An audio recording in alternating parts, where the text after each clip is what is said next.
안녕하십니까. 오늘은 제가 미얀마에 있을 당시 3개월간 머물며 수행을 배웠던 술룬 명상센터의 큰 스님 술룬 사야도에 대한 설명과 그 호흡법에 관해서 간략하게 알아보도록 하겠습니다. 내용은 윗바사나 12선사라는 책을 집필한 미국의 유명한 명상가 제콘빌드의 윗바사나 12선사를 참조하였습니다. 지금부터 설명해 드리도록 하겠습니다. 술룬 사야도는 중부 미얀마 밍얀 근처에 있는 술룬 마을의 동굴 사원 출신이다. 이 인연으로 해서 그의 이름이 술룬으로 불리게 되었다. 1878년에 출생했고 이름은 우갸딩이었다. 그는 사원학교에 다녔으나 배운 것은 별로 없었다. 15세에 밍얀에 있는 지방위원회의 사무실 사원으로 취직했다. 그는 같은 마을의 마셰오와 결혼했다. 나이 30에 그의 직장에서 퇴직하고 농부가 되기 위해 그가 태어난 마을로 돌아왔다. 흉년을 맞이하여 다른 사람들의 농장은 사양길을 접어든 반면 그의 농장은 날로 번창해 가기만 했다. 우갸딩의 농장은 계속 번창해 갔다. 미얀마인들 사이에서는 자신의 재산이 갑자기 증식되면 곧 죽는다는 전설이 있었다. 그는 갑자기 늘어난 재산이 걱정되어 한 점성가를 찾아갔다. 점상가로부터 2발 달린 생명이 그의 집을 떠난다는 말을 들었다. 이것은 그가 죽게 된다는 것과 동일한 말이었다. 겁에 질린 그는 자선을 베풀기로 결심했다. 그의 집안에서 큰 천막을 세우고 3일 동안 사람들을 초청해서 식사를 제공했다. 3일째 되는 날에 어떤 낯선 승려가 그 잔치에 나타났다. 그는 윗바사나 수행에 관해서 이야기하기 시작했다. 이 이야기를 듣는 순간 그는 크게 감동하기 시작했다. 그날 저녁에는 잠도 잘 수 없었다.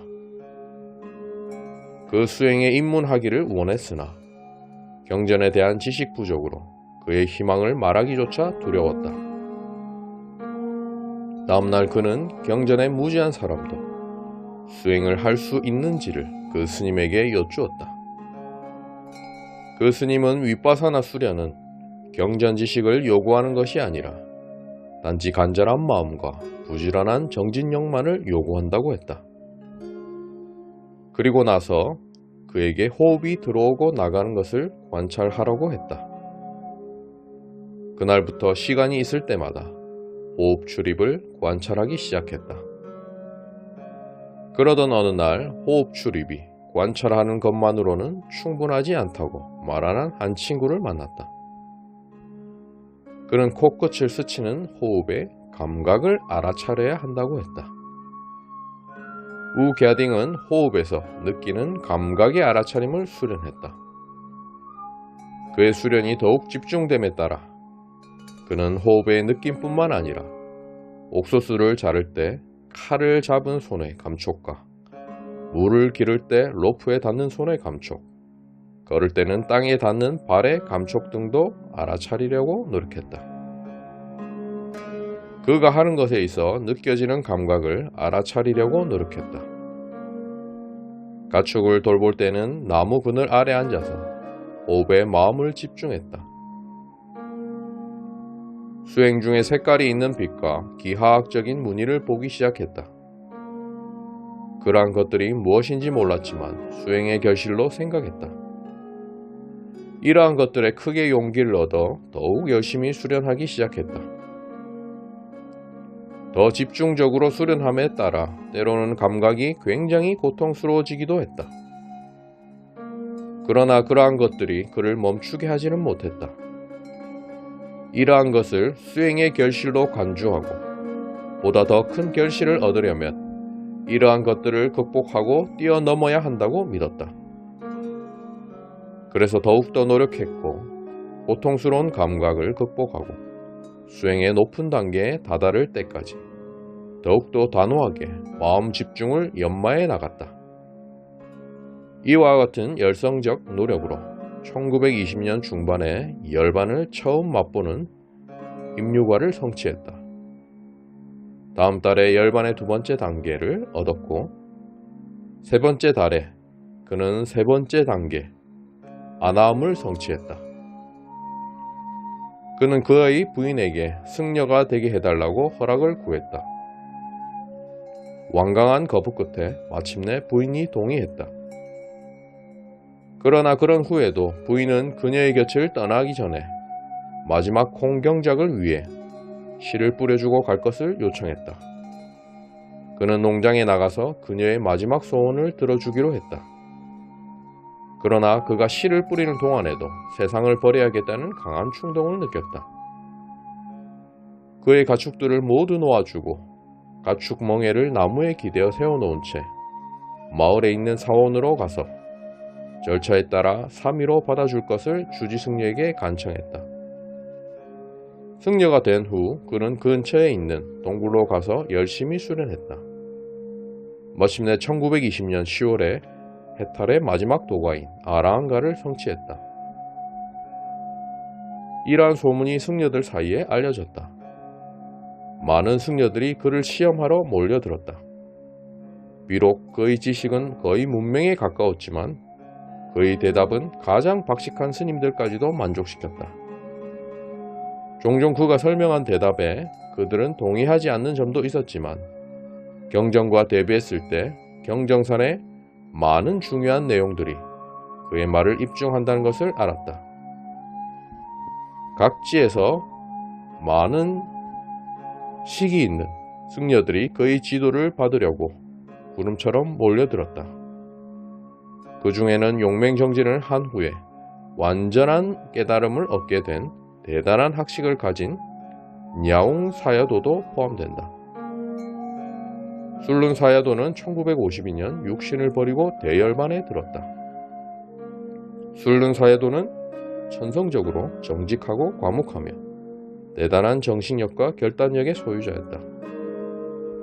그의 사진을 보면 고정된 시선, 맑은 눈, 꽉 꽈문 턱 등에서 그가 불굴의 강인한 의지를 지닌 참으로 깨친 성자의 상징인 위대한 용기의 소유자라는 것을 한눈에 알 수 있다. 현재 미얀마 전역에 걸쳐 많은 그의 제자들이 술룬 사해도의 수련을 가르치고 있다. 양곤 주위에도 술룬 사해도의 수도원을 여러 곳에서 찾아볼 수 있다. 가장 큰 사원 중 하나인 오카라파의 술룬 사원에 두 분의 사야도가 상주한다. 우 티로카와 우 통데라인데 두 분 다 술룬의 상수 제자이다. 이 거대한 사원에는 수십 명의 승려만이 거주한다. 왜냐하면 대부분의 막사와 법당은 일반 신도들이 이용하고 있기 때문이다. 단체 자선은 사여도로부터 고구정령한 경책 법문을 듣고 매일 4번에서 5번씩 한다. 여러분은 인간으로 태어난 해운을 가졌다. 더욱 운이 좋은 것은 법문을 듣는 것이다. 참으로 수행할 수 있는 이런 특별한 기회를 놓치지 마라. 부지런하여라. 그리고 해탈을 얻기 위해서 열심히 노력하여라. 거울로 꾸민 거대한 홀은 남녀노소 구별 없이 수백 명의 수련인들로 가득 메워지기도 한다. 좌선은 2시간 이상도 계속된다. 처음 45분 동안은 모든 법당에서 집중력 훈련인 강한 호흡을 강도 높게 수련한다. 그 후에 수행자는 사해도의 지시에 따라서 몸에 일어나는 감각에 마음을 집중한다. 2시간 혹은 3시간까지 몸을 움직이지 않고 계속한다. 술룬 사해도의 명상 지도자들은 다른 수련법들도 가능하다고 인정을 하지만 그들의 방법이 가장 명쾌하고 단도직입적인 길이라고 강조한다. 그들은 아찬차와 아찬 부타사사의 자연스러운 방법은 너무 느리고 간접적이라고 한다. 그리고 마하시 사에도와 타옹푸르 사에도와 같은 기법은 직접적인 지혜 개발이 아닌 개념을 통한 집중 개발이라고 비판한다. 술룬 수련의 열쇠는 감각을 직시하는 데 집중하는 강렬한 노력에 있다. 법당에서 술룬 수행자들이 강하게 하는 호흡으로 절정에 이른 것을 보고 있으면 마치 연주하고 있는 오르간의 중앙에 자신이 서 있는 것 같은 기분을 느낀다. 강한 호흡을 주시함으로써 마음을 집중하게 하는 데는 엄청난 노력이 필요하다. 몸의 고통을 충분히 경험하기 위하여 움직이지 않고 고정되게 앉아 있으면서 행하는 지혜 수련에는 더 많은 인내와 노력이 요구된다. 감각, 특히 고통에 마음을 집중하는 것은 술룬 수행을 가장 두드러지게 특징 지우는 요소이다. 그것은 매 자선 때마다 해탈에 필요한 선정과 지혜를 용맹스럽게 개발하는 목표지향적인 수련법이다. 움직이지 않고 오래 앉아 있는 것을 강조한다. 본인이 술룬 수도원에서 승려 신분으로 수행하고 있던 어느 날 밤에 미얀마에서 만든 예쁜 염주를 하나 선물 받았다. 그 독실한 신자는 나에게 선물하면서 밤새 움직이지 않고 앉아서 오늘 저녁에 바로 열반을 실현하라고 간곡히 부탁했다. 고통과 산만함을 극복하기 위하여 전심전력하는 것이 술룬 사에도의 방법이다. 강한 호흡에 대한 집중력과 감각은 수행자를 산만하게 하는 많은 장애들을 쉽게 극복한다. 아무리 졸음이 오더라도 코끝에 느끼는 감각에만 집중하게 하는 한 차례의 강한 호흡으로 바로 잠을 깨울 수가 있다. 이 테크닉은 초조하거나 산만한 마음을 고요하게 하는데도 마찬가지의 효과가 있다. 왜냐하면 강하게 호흡하는 엄청난 노력 앞에서 대부분의 망념들은 바람 앞에 구름처럼 날아가 버린다. 술룬 수련법은 본침의 상태에 있는 마음을 맑게 깨우고 수행자를 맑고 집중된 상태로 이끌어준다. 고통과 감각에 더욱더 깊이 마음 집중함으로써 알아차림을 더욱더 예리하게 한다. 이러한 수련으로 단시간 내에 고요하고 집중된 마음의 상태를 경험할 수 있다. 그리고 이 상태에서 몸과 마음의 현상을 관찰할 때 맑은 통찰력과 지혜를 얻게 하고 마침내 열반으로 나아가게 한다. 오카라파의 술룬 수도원에서는 서구에서 온 수행자를 환영한다. 여기에서도 미얀마의 다른 곳과 마찬가지로 방문하는 수행자에 대한 환대와 지원은 대단하다. 비록 사에도는 영어를 못하지만 방문자를 위하여 영어를 정확하고 유창하게 통역할 수 있는 제자들이 많이 있다. 사야도들은 질문이 있을 때는 언제든지 환영한다. 그러나 불태전의 용맹정진을 가장 강조한다. 이것이 다르마에 대한 의심을 실질적으로 답해주는 유일한 길이라고 강조한다. 자, 지금까지의 내용은 제컨필드의 윗바사나 12선사라는 책에 나와 있는 술룬 사에도에 대한 소개를 제가 읽어드렸습니다.